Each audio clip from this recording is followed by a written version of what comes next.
श्रीमान वेंकटनाथार्य कवितार्किक केसरी वेदांताचार्य वर्यो मे सन्निधत्तां सदाहृति श्रीवासरंग परकाल मुनित्रयाप्त लक्ष्मात्मरक्षण इत्युद्योगागमान्तम् आचार्य भक्ति परिपूतमनर्गशीलं गोपाल देशिक मुनिं गुरुमाश्रयामः व्यासं वसिष्ठनप्तारं शक्ते पौत्रमकल्मषं पराशरात्मजं वन्दे सुकथातं तपोनिधिं व्यासाय विष्णुरूपाय व्यासरूपाय विष्णवे नमो वै ब्रह्मनिधये वासिष्ठाय नमो नमः। यत्र योगेश्वर कृष्णो यत्र पार्थो धनुर्धरः तत्र श्रीर्विजयो भूति Dhruva नीतिर्मतिर्मम. So wherever there is Arjuna and Krishna, there always there will be victory. And this is my verdict, says Sanjaya to Dhritarashtra. This is at the end of Bhagavad-gita. So when we talk about Arjuna and Krishna Samvadam, it brings us a lot of benefits in this world as well as in the next. So let's continue with our Bhagavad-gita Anubhavam.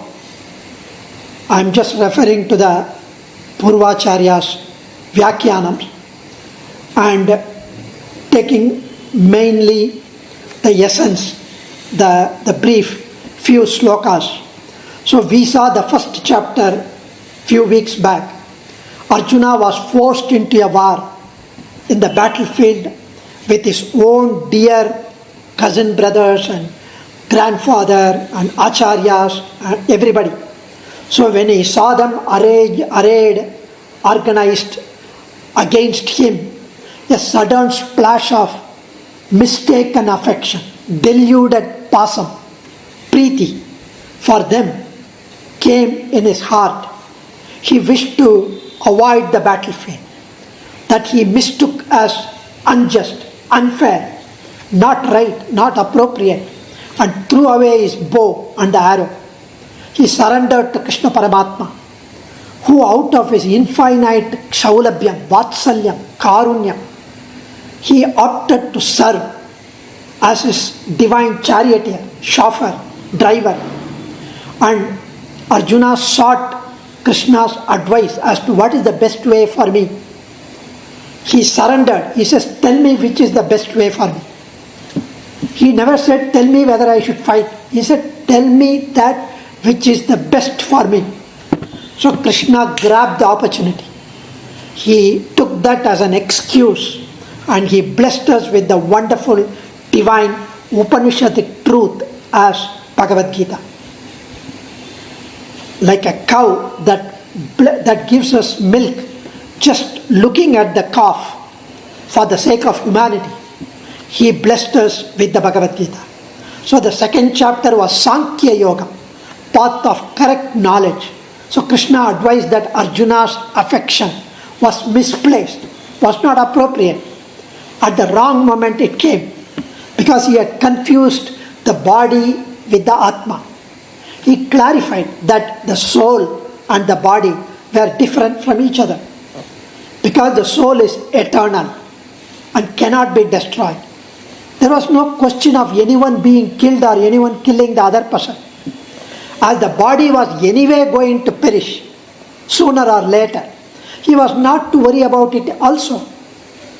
He advised that having come to the battlefield as a Kshatriya dharma, to fight, it was his duty as a Kshatriya to go ahead and fight and do the fighting with firm determination by grabbing the opportunity that rarely present itself to a Kshatriya and advised him to do so as a dedication to the Lord.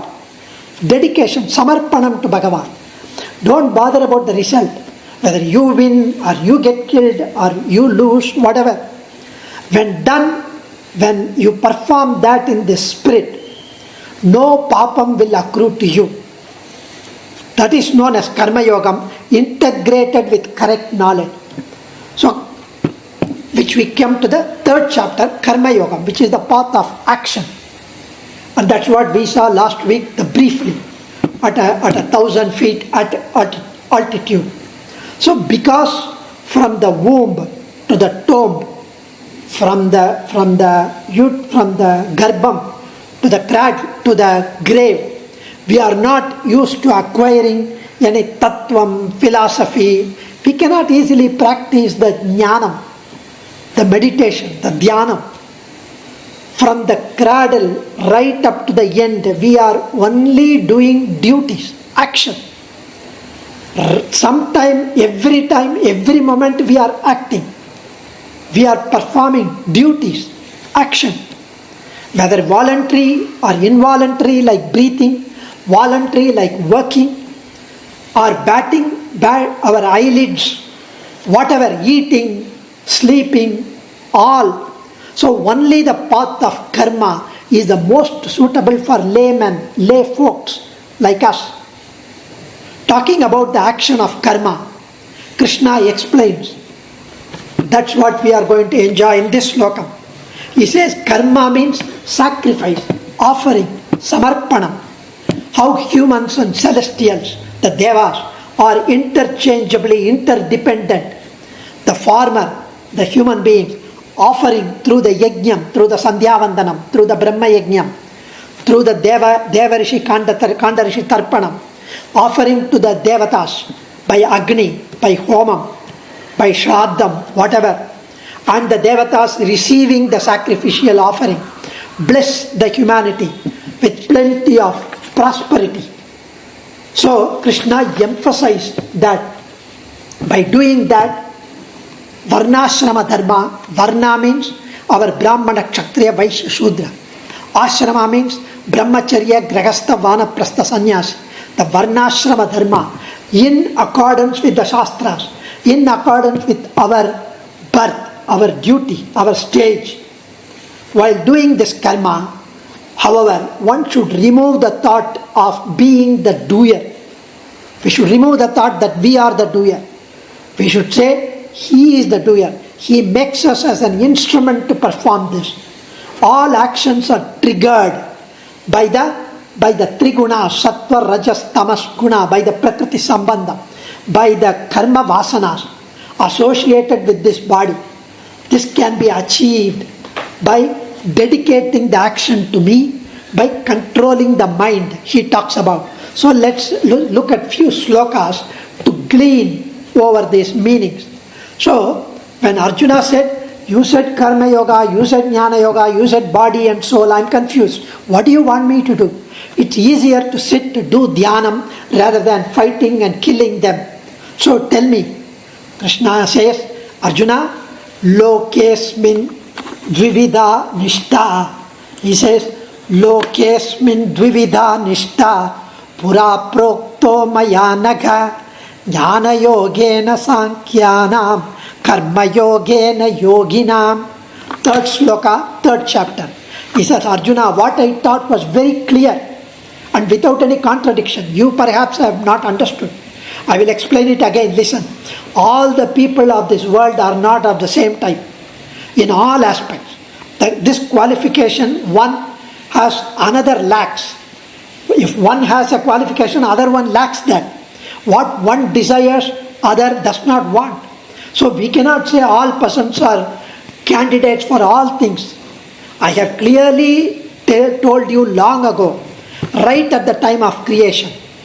Some say in the second chapter, I have told you, that jnana yoga and karma yoga, everyone desiring moksha or getting rid of this punarapi jananam, punarapi maranam, cannot embark on jnana yoga easily from the very beginning. Only those who, thanks to the blessing earned in the earlier birth, will have a calm mind, will have a composure, will be able to focus, concentrate, and without any hankering for the sense objects, sensual pleasures, running amok behind worldly pursuits, running amok behind the vishaya sukham, are qualified for jnana yoga, especially not adiyan. So those subject to the temptations of sense objects are fit only for karma yoga. So he mentions that. So what he tries to say, that it's not easy. Persons ambivalent towards sense objects cannot perform jnana yoga. If they do activities like Aradhana, in the way I have said, I will be pleased, and thereby I will bestow them disinterestedness, vairagya, peace and victory over the mind over the few years. Then after they will become qualified to become Jnana Yoga. So Karma Yoga is only a means to Jnana Yoga and is not opposed to it. You are mistaken. They are not opposites of each other. He mentions that. So then he talks about the next.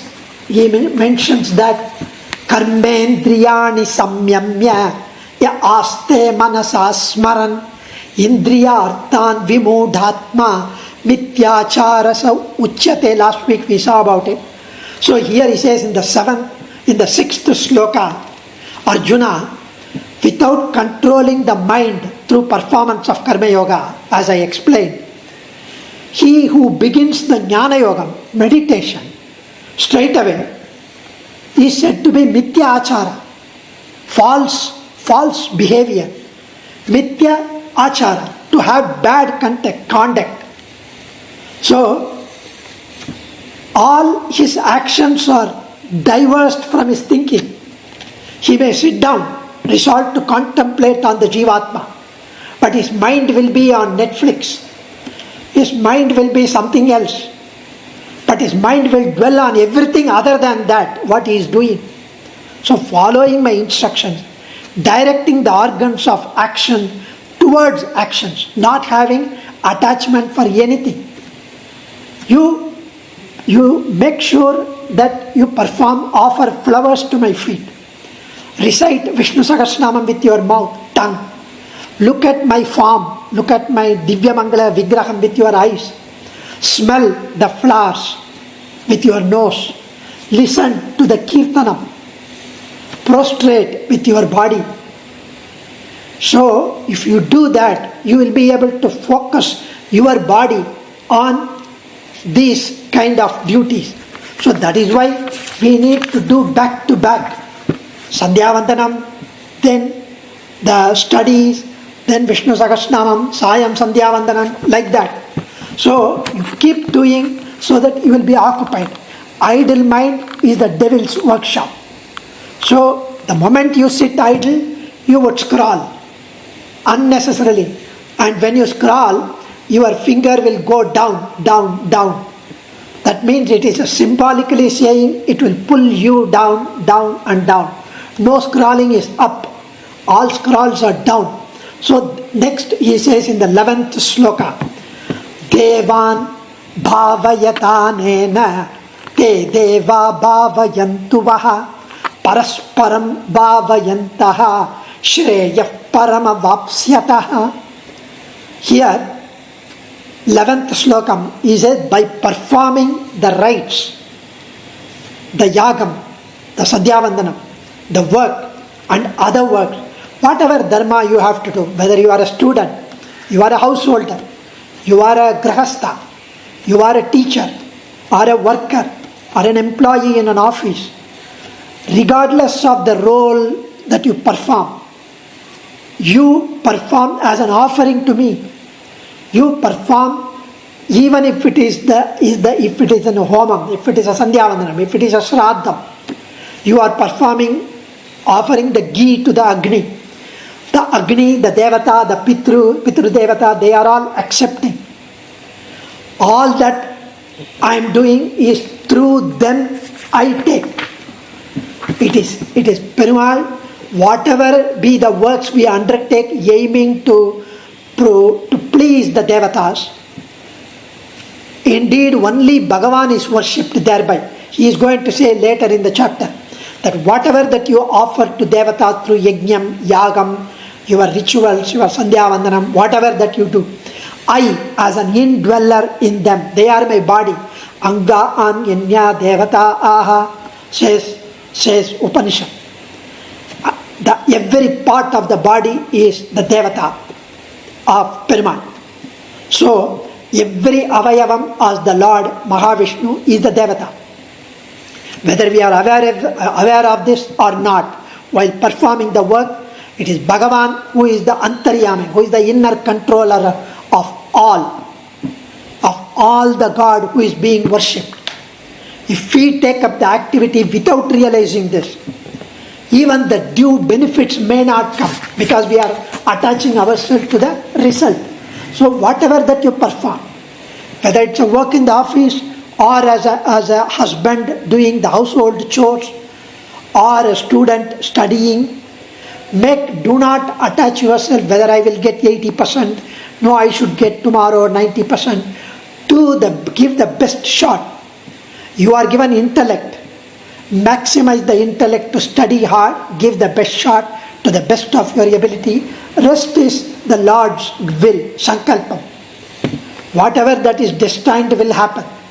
You give the best shot. Everything will happen the right way. Given an intellect, if you do not maximize it, it's a disservice to God. So then we have yet another slokam, which is the 21st slokam. Such wonderful slokams. I would like to take all, but given the short of time, yat yadacharati shreshtaha tatevataro janaha yas sa yat pramanam kurute lokas tadanu vartate. Here he says, people follow. In fact, in the previous slokam, he says, do not think that Karma Yoga is lowlier, is lower than Jnana Yoga. Karma Yoga is also a wonderful thing.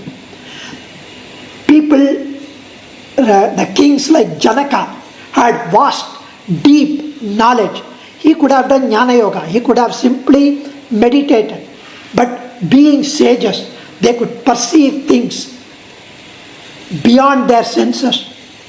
They thought, if they do, everybody will follow the same. So they wanted to be the role model by performing Karma Yoga.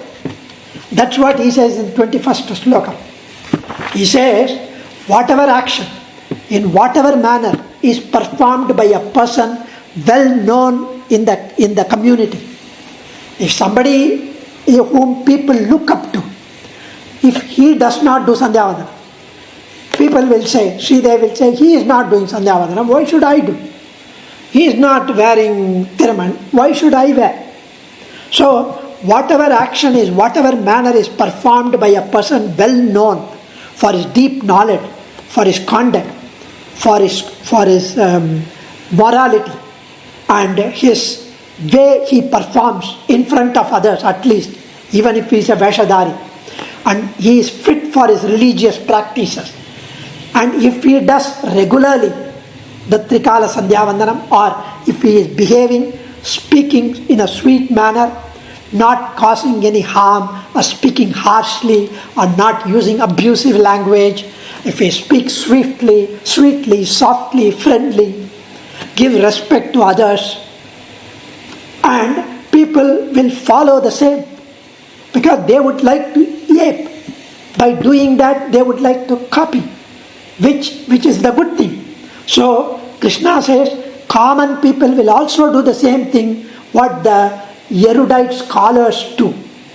So others will not follow a person who practices without having knowledge. If somebody practices Jnana Yoga, they will also say, I will also do meditation. But they would not have the qualification. They would not have the propensity, the strength, mental strength to do that. So they should not do that. And path shown by Andal, he says, Melayar Shaivanagal Venduvana Kettiyan. Melayar Shaivanagal. Look at the elders, what they do. Follow that. When Yaksha, because Yaksha Prashna, when Yaksha questioned Yudhishthira, on what basis would you decide whether something is dharma or not? Yudhishthira replied, the Vedas seem to contradict one another. So is the case with the Smritis. So rishis are many in number. They speak variously. We don't know whom to follow. The truth concerning dharma is held secret, hidden in a cave, hidden in Shastra, hidden in Upanishad, Vedas, Shastra, Smritis. So I will follow only the path of the elders, the great souls in front of me, my ancestors, my grandfather, my Acharya, my Guru, my well-wisher. So this makes it clear that the best source of valid knowledge is the practices of the respected persons. So that's what Krishna says here. And then we have the 38th slokam. So that we saw last week itself, that the smoke, the dirt which covers, the smoke covers and the dirt covers. So the first example, the smoke is produced naturally with the fire. But when the fire is down, still there will be smoke. But you cannot see the fire. But at the right opportunity, the fire will come out. So similarly, in order to control the desire, you have to extinguish the fire inside. It will be sleeping, it will be dormant, but it will burst out. And that's what he says, Tumena vriyate vannihi yatadarisho malena cha yatol pena vrito garbha tatadena damavritam. So we mentioned that even if we wipe off the dirt from the mirror, it forms again and again. So too, even if we dismiss desire, it keeps coming and again based on our karma vasana. It will come. We'll try to pluck the desire out, but it will keep coming.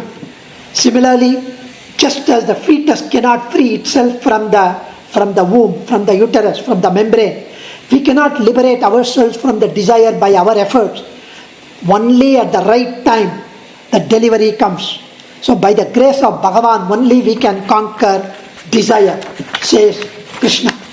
And then we have the 42nd slokam, where he says, Indriyani paran yahuhu indriyebhyah param manaha manasastu para buddhihi yo buddhe paratastu saha. So here he mentions that place and time are inimical to jnana. In some places and such, it is at certain times knowledge does not arise, because more important than the knowledge, the ordinary obstacles are the sense organs, the senses.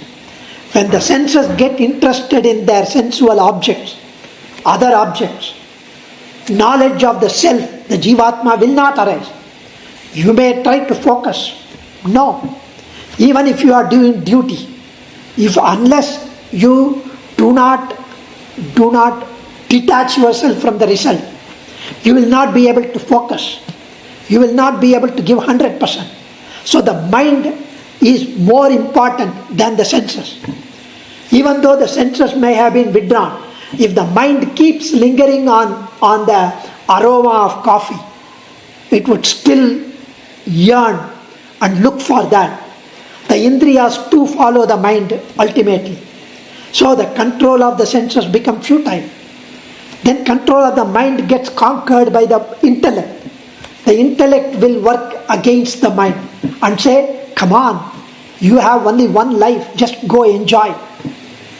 And even if the intellect is bent towards the positivity, the desire arising from the rajas, from the rajogunam, from the karma vasanas, would be difficult to get rid of. The desire, the enemy named desire, harms buddhi. The charioteer, who is the chauffeur, the buddhi. So that it loosens the reins, the kadivala, the rope, called the mind, and induces the senses, the horses, the indriyas to run amok behind the sensual pleasures. So much harm will befall thereby to the jivatma, to the charioteer, who is the master of the chariot called the body. So this is what he talks about in this. And then there is a benefit by listening to the 3rd chapter. He says how to control the desire by focusing, by diverting to everything to me, as an offering to me. Krishna says, you focus on me, distract the objects on me, so that the mind can be controlled, desire can be subdued. slowly and steadily. So we saw that Sriman Narayana instructed Mahalakshmi on the glory of Bhagavad Gita, on the first chapter and the second chapter, which Lord Shiva narrated to Parvati. On hearing the glory of the second chapter, Parvati was wonderstruck. She asked Rudra, "What about the third chapter? I can't wait to hear about the third chapter." And then what Bhagavan had taught Mahalakshmi, Shiva narrates about the third chapter. A Brahmin named Jadan, born in Kaushika Gotram, lived in Janasthan. There is a place called Janasthan. Jadan was born in Kaushika Gotram. He took to Vyaparam, trading, business, the profession of another Varna. So, instead of following what was prescribed for his Varna, for his class, learning the Vedas or Shrutis or whatever, he took up to the business. He was much given with the profit he gained. He was given to gambling, drinking, hunting, and other sinful deeds. As days rolled by, he became completely penniless, spending all the money on gambling. He started stealing. So a venerable person had gathered money and materials for performing yagam. So he caught hold of him and stole all the money. He planned to sell all that money. He bought the materials and sold it in the nearby market. So when he was walking toward the other village, city, for selling those material, this Jadan, he was killed by the robbers underneath the tree, who were waiting for somebody to come. So in the middle of the night, the robbers killed him and took away everything which he had. So the great sinner, Jadan, met with an untimely death, a violent death. Thereby he became a ghost, resided in the tree. Endowed with a terrifying figure, excessive hunger and thirst, he lived on a tree, suffering greatly because of his own deeds. Anxious that his father did not return, the son, who was already performing whatever that was meant for his kulam, his varna, and he was a pious religious person. So he came looking for his father. He came to know from neighboring people what had happened to his father. So he found out what had happened and firmly resolved to liberate his father.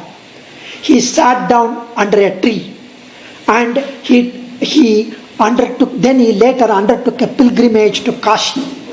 On the way, he finished this bathing, his daily rituals, Sandhya Vandanam, and then he sat down under the same tree. On the way back, he recited the third chapter of Bhagavad Gita, which he was taught in Kashi. It was the very tree where his father was residing. So when the recitation was about to end, a terrifying sound could be heard, and he saw his own father's soul glowing with the body of a deva, and he ascended to the Swargam. So even as the noble son stood there with folded hand, his father addressed him, thanking him. He said, "Due to the merit of the recitation of the third chapter of the Gita, which you just recited, my noble son, I, a Mahapapi, have been freed from the state of a ghost and have become a Deva now. There is no need for you to continue your pilgrimage anymore. All that my request is, my ancestors, my brother, all of them had performed Mahapapam. They are all suffering in the hell at the moment, which I could see. So please do the japa of the third chapter daily, as you did now, and offer it to the Lord Mahavishnu. They too will attain a good state thereby, and the world too will be benefited with the knowledge of the greatness of the third chapter of Bhagavad Gita." Accordingly, the son recited, and all of them could gotten rid of their Mahapapams. Besides the ancestors, whoever happened to hear the recitation, also attained a good status. Now Bhagavan says, King Yama, on seeing this, got worried about the fate of the hell. What would I do now? If everybody listens to the 3rd chapter of Bhagavad Gita and they get a Deva status and go to heaven, what would happen to the hell? Hell will be completely empty. And there is a likely danger of his job being fired. So Mahavishnu replied to Yama, which he is narrating to Vishnu, as beautifully narrated by Rudra to Parvati now. There were very many sinful people. Don't worry, there are who do not follow the means of redemption, I point out. Hardly, there are only 11 people attending this Vishnu Sahasranamam now. In the world are there only 11 people. So, however easy they may be, the means, the path, there are people learning the japa of the 3rd chapter of the Gita, only will get their papams cleared. They may recite it with great faith, but many more will have no such faith. In fact, they belittle, they talk bad, they talk in an abusive language, the faithful people about them, and they create hurdles for them. So those worthless people will reach your hell. Do not worry, Amma. You need have no worry. They will have to undergo what they sow. So whatever you sow, so you reap. Thus the Lord Shiva instructed Parvati on the teaching of Bhagavan, about Srimad Bhagavad Gita, the 3rd chapter. Let's also have the practice of reciting. Dhanyosmi. Kavitarkika Simhaya Kalyana Gunashaline Srimate Venkateshaya Vedanta Gurave Namaha. Sarvam Shri Krishna Arpanamastu.